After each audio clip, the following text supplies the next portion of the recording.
Tajuk buku Jangan Lempar Pancing Tiada Berumpan. Penulis M. Jayakumari. Penerbit Anugerah Publication. Tahun terbit 2022.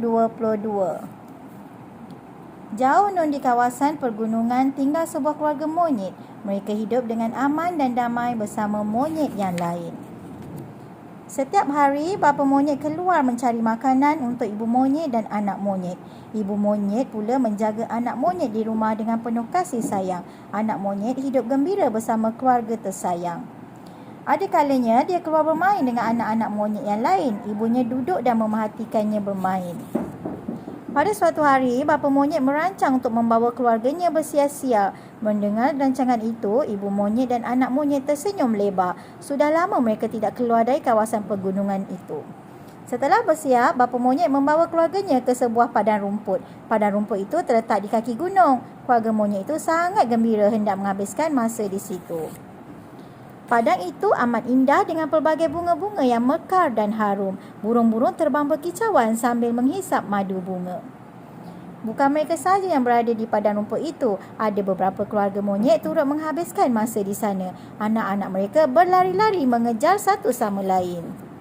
Anak monyet kemudiannya menyertai anak monyet yang lain di situ. Bapa monyet dan ibu monyet gembira melihat anak mereka mendapat ramai kawan. Siang mula bertukar malam. Padang rumput itu semakin cantik kerana disinari cahaya bulan. "Wah, cantiknya bulan," kata ibu monyet sambil mendongak memandang bulan yang sedang mengambang di langit. "Kalau kita ada tangga yang cukup panjang, tentu kita dapat memetik bulan itu," kata bapa monyet. Ibu monyet mengangguk tanda setuju. Malam semakin larut. Anak monyet sudah mula kepenatan dan kehausan. Dia mencari-cari air untuk diminum tetapi tidak menjumpainya. Anak monyet semakin gelisah lalu mengadu kepada bapa monyet. Bapa monyet cuba meminta tolong dengan monyet-monyet lain. Namun mereka sendiri tidak mempunyai bekalan air.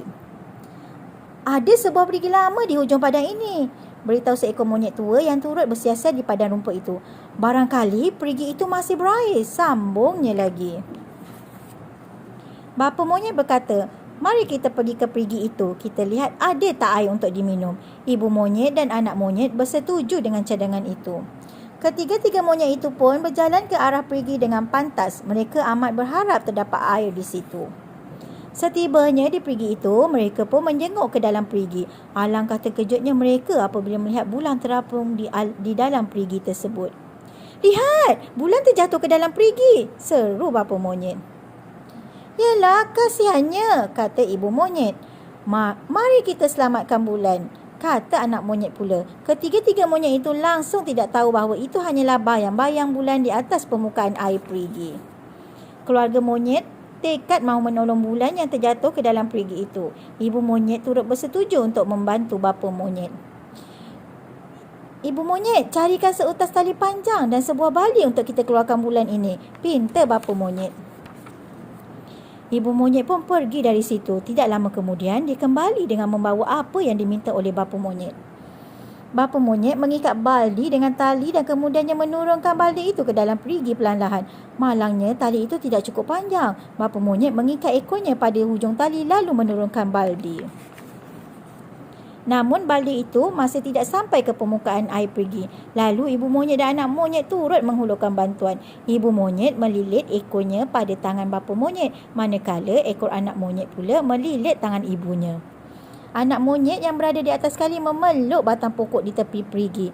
"Pegang kuat-kuat anak monyet, biar bapa cedok bulan dengan baldi ini. Kemudian kita akan bawalah naik ia ke atas," kata bapa monyet.